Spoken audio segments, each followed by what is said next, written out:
ఇప్పుడు అన్నమయ, ప్రాణమయ, మనోమయ, ఆ తర్వాత విజ్ఞానమయ, బుద్ధిమయ, విజ్ఞానమయ, అక్కడి నుంచి ఆనందమయ.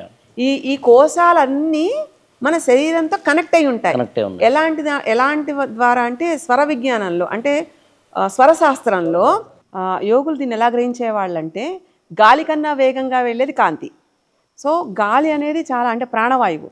సో ఇలాంటి ప్రాణవాయువు మీద వాళ్ళు పట్టు అంటే గ్రిప్ తెచ్చుకోవడానికి లేదా గ్రిప్ ఉండడానికి ప్రాణాన్ని ఎక్కడ దిగ్బంధించాలి అంటే వాయువుని ఎక్కడ దిగ్బంధించాలి, ఎక్కడ వదలాలి, దశవాయువులు అంటాం మనం. అంటే పంచవాయువుల్లా పెట్టుకున్న ఉపవాయువులు ఉంటాయండి వాటితోటి it's a big subject again. స్వరయోగ శాస్త్రం అంటాం దాన్ని. అది నాదంతో కూడుతుంది. శబ్దము, వాయువు, కాంతి, ఈ మూడింటిని అలైన్ చేసే స్వరయోగ శాస్త్రంలో వీటి గురించి ఇన్డెప్త్గా కనిపించని వాటికి, కనిపించని రోగాలు లేదా కనిపించని ఇన్విజిబుల్ దానికి, అది మనం రోగం అన్న అనుకోవచ్చు, లేకపోతే కనిపించని లో ఫ్రీక్వెన్సీ అనుకోవచ్చు, హై ఫ్రీక్వెన్సీ కూడా ఎలా చేయాలనే దానికి they founded the path through స్వరయోగ శాస్త్రం, స్వరశాస్త్రం. సో ఇలాంటి దాంట్లో చాలా గుప్తంగా నిగూఢంగా ఉండే శక్తులు చాలా ఉన్నాయండి.